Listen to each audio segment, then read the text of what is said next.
आप जानते हैं कि मृत्यु के बाद आत्मा की यात्रा कैसी होती है? गरुड़ पुराण में इसका विस्तृत वर्णन किया गया है। आत्मा मृत्यु के बाद कहाँ जाती है? यमदूत कैसे आत्मा को ले जाते हैं? स्वर्ग और नर्क का असली रहस्य क्या है? कैसे मिलती है मोक्ष की प्राप्ति? इन्हीं रहस्यों का पता लगाने के लिए इस वीडियो में हम गरुड़ पुराण के भाग 1 में सुनेंगे। अगर आप चैनल पर नए हैं तो चैनल को लाइक, सब्सक्राइब और शेयर करें। देर ना करते हुए हम आगे बढ़ते हैं।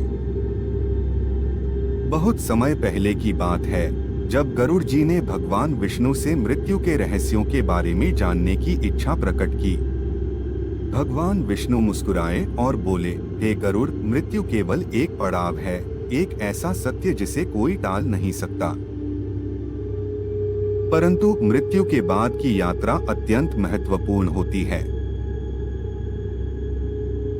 भगवान विष्णु ने गरुड़ जी को विस्तार से समझाया कि जब किसी प्राणी की मृत्यु होती है तो उसकी आत्मा शरीर को त्याग देती है। कुछ समय तक आत्मा अपने परिजनों के आसपास ही रहती है, फिर यमदूत उसे लेने आते हैं। यदि व्यक्ति ने अच्छे कर्म किए होते हैं तो वह स्वर्ग को प्राप्त करता है, और यदि उसने बुरे कर्म किए होते हैं तो उसे नरक की यातनाएं सहनी पड़ती हैं। एक दिन पृथ्वी पर एक ब्राह्मण की मृत्यु हुई। उसके परिजनों ने पूरे विधि विधान से उसका अंतिम संस्कार किया। आत्मा पहले कुछ दिन अपने परिवार को देखती रही, फिर एक दिन यमदूत उसे लेने आ गए। भयभीत आत्मा ने यमदूतों से प्रार्थना की, मुझे कुछ समय और दे दो, मैं अपने अधूरे कार्य पूरे करना चाहता हूँ। परंतु यमदूत बोले, यह संभव नहीं, तुम्हें अपने कर्मों के अनुसार आगे बढ़ना होगा। गरुड़ जी ने जब यह सुना तो उन्होंने भगवान विष्णु से पूछा, हे प्रभु, क्या कोई ऐसा मार्ग है जिससे मनुष्य मृत्यु के बाद इन कष्टों से बच सके?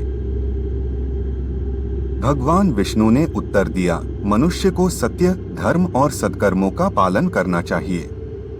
अच्छे कार्य करने से आत्मा को स्वर्ग मिलता है और अंततः वह मोक्ष प्राप्त कर सकती है। जो व्यक्ति ईश्वर में आस्था रखता है, परोपकार करता है और सच्चाई के मार्ग पर चलता है, वही मृत्यु के बाद भी शांति प्राप्त करता है।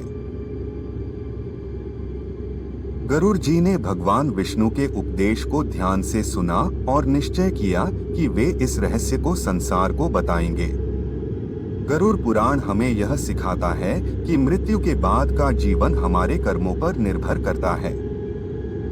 इसलिए हमें सदैव अच्छे कर्म करने चाहिए ताकि हमारी आत्मा को शांति और मोक्ष प्राप्त हो।